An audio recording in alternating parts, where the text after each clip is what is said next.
کل جو ہمارا سبق تھا وہ تھا مخرج کا نام کیا ہے، یعنی جوف دہن، یعنی منہ کے اندر کا خالی حصہ۔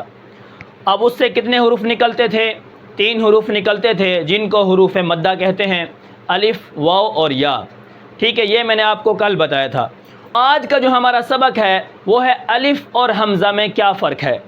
جیسا کہ آپ کو معلوم ہے کہ میں نے آپ کو بتایا تھا کہ الف ساکن ہو، پیچھے زبر ہو تو وہ الف مدہ ہوتا ہے۔ اسی طرح اور بھی کلمات آئے ہیں جن کے اندر آپ دیکھیں گے کہ الف ساکن ہوتا ہے اور اس سے پہلے زبر ہوتی ہے، لیکن وہ جھٹکے کے ساتھ پڑھا جاتا ہے، جیسے بأسن، اسی طرح اقرأ۔ تو ان کی کیا وجہ ہے؟ تو الف اور حمزہ میں 5 طرح کے فرق ہیں۔ سب سے پہلے آپ کو یہ جاننا چاہیے کہ الف اور حمزہ میں جو فرق ہے وہ یہ ہے کہ الف ہمیشہ ساکن ہوتا ہے اور بے جھٹکے ہوتا ہے۔ الف ساکن ہوگا لیکن اس کے اوپر جھٹکا نہیں ہوگا، جیسے قال کان، یہاں پر پیچھے زبر ہے، یہ شرط ہے۔ الف ساکن ہے، پیچھے زبر ہے، تو اسی طرح آگے دیکھیں، الف ساکن ہے، پیچھے زبر ہے، تو ہم اس کو بے جھٹکے پڑھ رہے ہیں، یعنی جھٹکا دیے بغیر پڑھ رہے ہیں، جیسے قال کان۔ ٹھیک ہے، آپ کو یہ سمجھ آ گئی۔ اگر حمزہ الف کے اوپر زبر زیر پیش آ جائے تو وہ حمزہ ہوتا ہے، اسی طرح اگر الف کے اوپر جزم آ جائے تو وہ بھی حمزہ ہوتا ہے، وہ الف نہیں ہوتا۔ الف ساکن ہوتا ہے، بالکل خالی ہوتا ہے۔ ٹھیک ہے، ابھی حمزہ اور الف کے اندر 5 طرح کے فرق ہیں، وہ اگر آپ جان لیں گے تو انشاءاللہ آپ کو قرآن مجید پڑھتے وقت کسی چیز کی کمی نہیں رہے گی۔ اب یہاں پر دیکھیں، حمزہ اور الف کے اندر 5 طرح کے فرق ہیں۔ سب سے پہلا جو فرق ہے وہ یہ ہے کہ الف ہمیشہ اپنی ادائیگی میں ماقبل کے تابع ہوتا ہے۔ اب یہاں پر دیکھیں، الف کیا ہے؟ ماقبل کے تابع ہے، پیچھے زبر آئے گی تو الف ہوگا، اگر پیچھے اسی طرح کوئی اور حرف آ جائے گا یا زیر آئے گی یا پیش آئے گی تو وہ الف نہیں ہوگا۔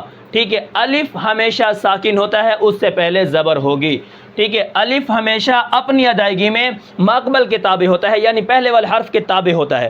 ٹھیک ہے، اس کے ساتھ مل کر ہی آئے گا، ایسے الف نہیں آئے گا خالی، بالکل۔ ٹھیک ہے، اب اس کے بعد دیکھیں، باخلاف حمزہ کے جو کہ اوپر گزر چکا ہے، اب حمزہ جو ہوتا ہے وہ کیا ہوتا ہے؟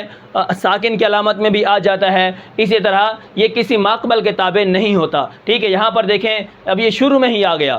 ٹھیک ہے، جیسے حمزہ الف کے نیچے زیر لگ گئی تو یہ حمزہ بن گیا، اس طرح آگے جزم آ گئی تو یہ حمزہ بن گیا۔ یہ اپنے حرف کے پچھلے حرف کے تابع نہیں ہے۔ ٹھیک ہے، الف پچھلے والے حرف کے اوپر تابع ہوتا ہے کہ اس کے ساتھ مل کر پڑھا جاتا ہے، لیکن یہ جو حمزہ ہے یہ اپنی حرکت کے موافق الگ پڑھا جاتا ہے، یہ ایک طرح کا فرق ہے۔ ٹھیک ہے، الف پیچھے والے حرف کے ساتھ مل کر پڑھا جاتا ہے، اور حمزہ جو ہے یہ پہلے بھی آ سکتا ہے اور بیچ میں بھی آ سکتا ہے، لیکن اس کے اوپر جزم کی علامت لگی ہوتی ہے۔ ایک طرح کا فرق یہ ہو گیا۔ اب یہاں پر نمبر 2 جو ہے وہ ہے الف اور حمزہ میں دوسرا فرق کون سا ہے؟ اب یہاں پر دیکھیں، الف پر جزم نہیں لکھی جاتی، پھر بھی اس کو ساکن کے ساتھ تعبیر کیا جاتا ہے، جیسے قوف الف زبر قا، جزم پیچھے والے حرف کے ساتھ مل کر پڑھی جاتی ہے، تو یہاں پر ہم الف کو ساکن کے ساتھ تعبیر کرتے ہیں، حالانکہ اس کے اوپر جزم نہیں لکھی ہوتی۔ یہاں پر آپ مثال دیکھ لیں، قوف الف زبر قا، اگر میں یہاں پر جزم لگا دوں تو یہ حمزہ بن جائے گا، یہ الف نہیں بنے گا، جیسا کہ یہاں پر میں نے اقرأ بأسن شأن کی مثالیں آپ کو دے دی ہیں۔ اب اس کے خلاف کیا ہے؟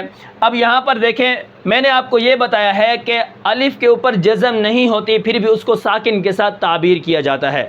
ٹھیک ہے، اب اسی طرح باقی پر جزم لکھی جاتی ہے، الف کے اوپر جزم نہیں لکھی جاتی، لیکن باقی پر جو جزم ہوتی ہے وہ کیا ہے؟ لکھی جاتی ہے، آپ کو نظر بھی آتی ہے، جیسے بأسن اقرأ، وہاں پر جزمیں لکھی ہوتی ہیں۔ اس طرح میم نون زبر من، اسی طرح جتنے بھی حرف ہیں ان کے اوپر جزم لکھی جاتی ہے، سوائے الف کے اوپر جزم نہیں لکھی جاتی، پھر بھی اس کو ساکن کہا جاتا ہے۔ ٹھیک ہے، تو آپ کو دوسرا فرق بھی سمجھ آ گیا ہوگا۔ نمبر 3 پر کون سا فرق ہے؟ وہ یہ ہے کہ الف تمام حرفوں میں ضعیف حرف ہے، اپنے ضعف کی بنا پر نہ سکون کا متحمل ہو سکتا ہے اور نہ حرکت کا متحمل ہو سکتا ہے۔ اسی وجہ سے الف ادائیگی میں دوسرے حرفوں کا محتاج رہتا ہے۔ الف ہمیشہ دوسرے حرفوں کا محتاج ہے، جب تک اس کے پیچھے والے حرف پر زبر نہیں ہوگی تو الف نہیں آ سکتا۔ اگر خالی آئے گا تو وہ حمزہ بن جائے گا، زبر زیر پیش لگ جائے گی۔ اگر جزم آ جائے گی تو وہ پھر بھی حمزہ بن جائے گا۔ لیکن الف کیا ہے، اپنے ضعف کی بنا پر دوسرے حرفوں کا ہر وقت محتاج رہتا ہے۔ یہ تیسرا فرق ہے۔ اب اس کے بعد نمبر 4 پر کون سا فرق ہے؟ وہ یہ ہے کہ الف ہمیشہ زائدہ ہوتا ہے۔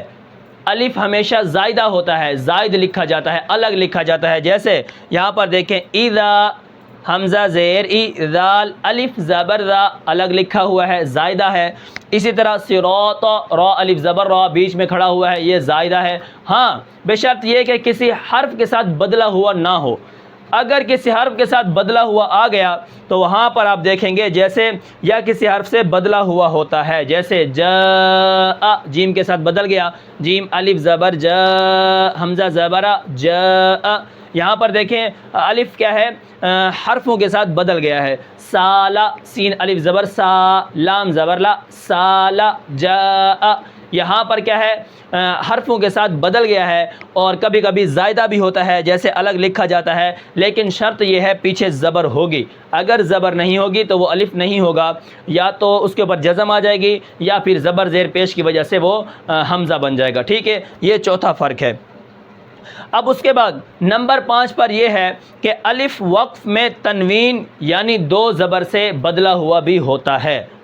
الف کیا ہے، تنوین یعنی 2 زبر کے ساتھ الف بدلا ہوا بھی آ سکتا ہے وقف کے اندر۔ جیسے افواجن سے ہم کیا پڑھتے ہیں، الف سے بدلتے ہیں افواجا، توابن سے توابا، آخر میں ہم الف کے ساتھ اس کو بدل دیتے ہیں۔ اور یہ حمزہ کے اندر 5 طرح کے فرق ہیں، یعنی الف اور حمزہ کے اندر یہ 5 طرح کے فرق ہیں جو میں نے ابھی آپ کو مختصر بتائے ہیں کہ الف اور حمزہ میں کیا فرق ہے۔